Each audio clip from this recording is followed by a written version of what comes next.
আওয়ামী লীগ এখন তারা মাথাচাড়া দিয়ে উঠতেছে, day by day Awami League মিছিলের সংখ্যা কিন্তু বাড়তেছে। আগে 2-5 জন ছিল, এখন সেই সংখ্যা কিন্তু 200-500-তে চলে গিয়েছে। আগে আওয়ামী লীগ এই 2-5 জন কিন্তু তারা জঙ্গি স্টাইলে মাস্ক দিয়ে মিছিল করতে, এখন কিন্তু ভয় পাইতেছে না, এখন মাস্ক ছাড়া মুখোশ ছাড়াই কিন্তু মিছিল করতেছে। তো এই যে অবস্থা, এখন সরকার, আমি মনে করি সরকার যদি আওয়ামী লীগকে নিষিদ্ধ করে দেয় তাহলে সরকারের উপরে মানুষের আস্থা বিশ্বাসের জায়গাটা বাড়বে। নির্বাচন নিয়ে দলগুলোর পক্ষ থেকে যে ধরনের বক্তব্য সবসময় ছিল সেটি যৌক্তিক।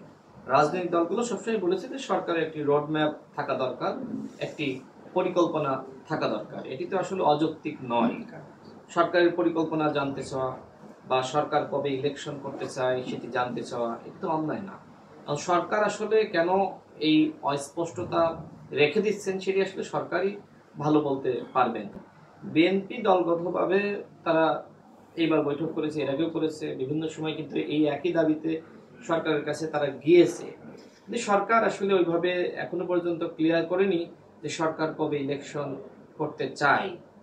যদি সরকার মনে করে যে ডিসেম্বরে ইলেকশন হওয়া দরকার, তাহলে ডিসেম্বরের কোন তারিখে ঘোষণা করলে কিন্তু হয়ে যায়, বা মার্চে ইলেকশন করতে চাই, মার্চের কোন তারিখে ঘোষণা করলে হয়ে যায়, বা জুনেও করতে চাই, জুনের কথাও আসতেছে, তো জুনের কোন তারিখে ইলেকশন তারা দিতে চায় সেটি ঘোষণা করলে হয়ে যায়। এই যে ডেটটা দিচ্ছে না, এটি নিয়েই মূলত সন্দেহ সংশয় অনেকের মধ্যে আছে। শুধু বিএনপি না, বিএনপির বাইরেও কিন্তু অন্যান্য দলের মধ্যেও সন্দেহ আছে, ব্যক্তি পর্যায়ে রয়েছে, জনগণের মধ্যেও রয়েছে।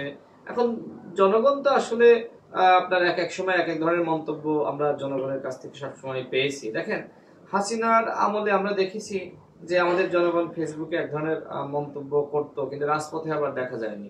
তো একটা সময় গিয়ে এই জনগণ আবার রাজপথে নেমেছে। জনগণের বিষয়টা হলো তারা বিভিন্ন আঙ্গিকে বিভিন্ন সময় ইস্যুর উপর ডিপেন্ড করে তাদের মতামত দিয়ে থাকে। তবে জনগণের থেকেও অন্য যে বিষয়গুলো, সেটি হলো যে রাষ্ট্র আসলে কতটুকু ভালো চলছে বা কোথায় কি সমস্যা, সেটি নিয়ে আসলে বিভিন্ন স্টেক হোল্ডারের মতামত যদি আপনি নেন তাহলে আসলে বুঝবেন যে আসলে দেশ কোথায়। দেখেন, ব্যবসায়ীরা আসলে কতটুকু সন্তুষ্ট, বা যারা শিল্প কলকারখানার মালিক তারা কতটুকু সন্তুষ্ট। গ্যাসের দাম বেড়ে গিয়েছে না, গ্যাসের দাম বেড়ে গিয়েছে। এরপরে রমজানের মধ্যে আপনার সবজির দাম স্বাভাবিক ছিল, রমজানের পরেই কিন্তু আবার সিন্ডিকেট মাথা ছাড়া দিয়ে উঠেছে, আবার চালের দাম বেড়ে গিয়েছে। সব জায়গায় একটা মানে আমি দেখেছি একটি কৌতুক চলছে যে মানে আওয়ামী লীগকে আপনি নিষিদ্ধ করছেন না, গণহত্যার বিচারে আপনি তৎপরতা চালাচ্ছেন না, অন্যদিকে আওয়ামী লীগ আমরা দেখলাম গতকালও বিশাল তারা মিছিল করেছে। এবং এপির সাংবাদিক তিনি বলছেন, কদরুদ্দিন শিশির, তিনি বলছেন যে ফুল লোডের অবস্থায়, অস্ত্র নিয়ে আওয়ামী লীগ প্রস্তুতি নিয়ে এই মিছিলটা করেছে। সরকার এরপরেও কিন্তু আওয়ামী লীগকে গ্রেপ্তারে ওই ধরনের অভিযান চালায়নি। সরকার রাষ্ট্র সংস্কার করতে চায়, খুব ভালো কথা, রাষ্ট্র সংস্কার কে না চায়, আমরাও চাই। সরকার গণহত্যার বিচার করতে চায়, খুব ভালো কথা। কিন্তু রাষ্ট্র সংস্কার এবং গণহত্যার বিচারের 1 নম্বর দাবি হলো আওয়ামী লীগকে নিষিদ্ধ করা। আওয়ামী লীগ এখন তারা মাথাচাড়া দিয়ে উঠতেছে, day by day Awami League মিছিলের সংখ্যা কিন্তু বাড়তেছে। আগে 2-5 জন ছিল, এখন সেই সংখ্যা কিন্তু 200-500-তে চলে গিয়েছে। আগে আওয়ামী লীগ এই 2-5 জন কিন্তু তারা জঙ্গি স্টাইলে মাস্ক দিয়ে মিছিল করতে, এখন কিন্তু ভয় পাইতেছে না, এখন মাস্ক ছাড়া মুখোশ ছাড়াই কিন্তু মিছিল করতেছে। তো এই যে অবস্থা, এখন সরকার, আমি মনে করি সরকার যদি আওয়ামী লীগকে নিষিদ্ধ করে দেয় তাহলে সরকারের উপরে মানুষের আস্থা বিশ্বাসের জায়গাটা বাড়বে।